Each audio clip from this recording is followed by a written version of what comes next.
ఈరోజు మహానుభావుడు స్థాపించిన పార్టీ 44 సంవత్సరాల వసంతాలు పూర్తి చేసుకుంది.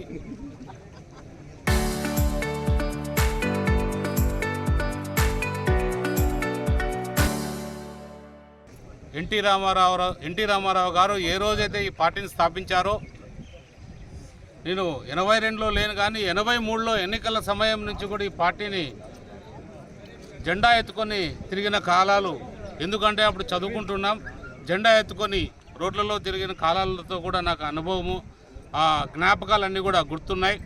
అలాంటి మహానుభావుడు చాలా ఈ పార్టీని స్థాపించారు. ఈ పార్టీ ఈరోజు కూడా జనజీవంలో ఎప్పుడు కూడా జనాలకి సేవ చేస్తూ ఈరోజు ముందుకు కదులుతుందంటే ఆ రోజు ఎంతో పెద్ద చాలా బలంగా గునాది వేశారు.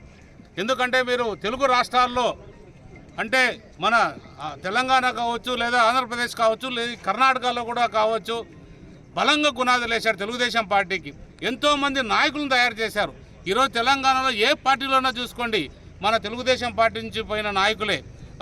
అలాగే ఇప్పుడు ఈరోజు తెలుగుదేశం పార్టీ కావచ్చు, లేదా వైఎస్ఆర్లో ఉన్న నాయకులను తీసుకోండి, ఎటువంటి పరిస్థితులు కూడా అందరూ తెలుగుదేశం పార్టీలోంచి పోయిన నాయకులుగా ఈ ఎన్టీ రామారావు తయారు చేసిన పార్టీగా మనందరూ కూడా గుర్తుపెట్టుకోవాలి.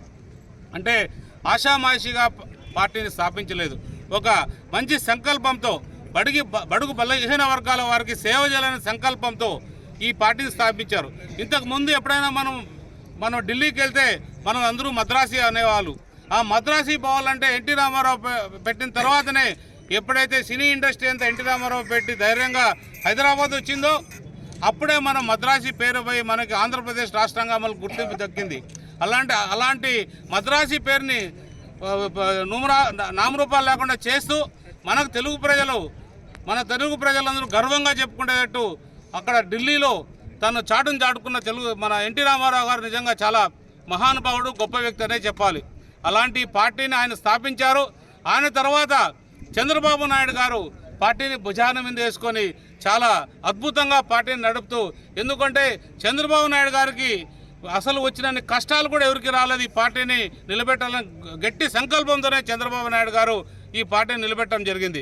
అంటే ఈరోజు నాలాంటి నాయకులందరికీ కూడా ఈరోజు నాయకత్వం వహించే అవకాశం ఇచ్చినందుకు నిజంగా ఇలాంటి గొప్ప నాయకులు, తెలుగుదేశం సీనియర్ నాయకులందరూ కూడా ఉన్నారు కాబట్టి తెలుగుదేశం పార్టీ ఈరోజు నేను ఎమ్మెల్యేగా మీ ముందు ఉంటున్నాను. అంటే ఈ బలమైన పార్టీని నాశనం చేయాలనే ప్రయత్నాలు ఎన్ని చేసినా కూడా అది రోజు రోజుకు పుంజుకుంటూ ఎప్పుడూ లేని విధంగా, ఇంత పార్టీ పెట్టినప్పటి నుంచి లేని విధంగా కూడా 94% స్ట్రైక్ రేటు మన రాష్ట్రంలో ఎన్డీఏ కూటమి సాధించిందంటే ఇది చాలా గొప్ప విషయం.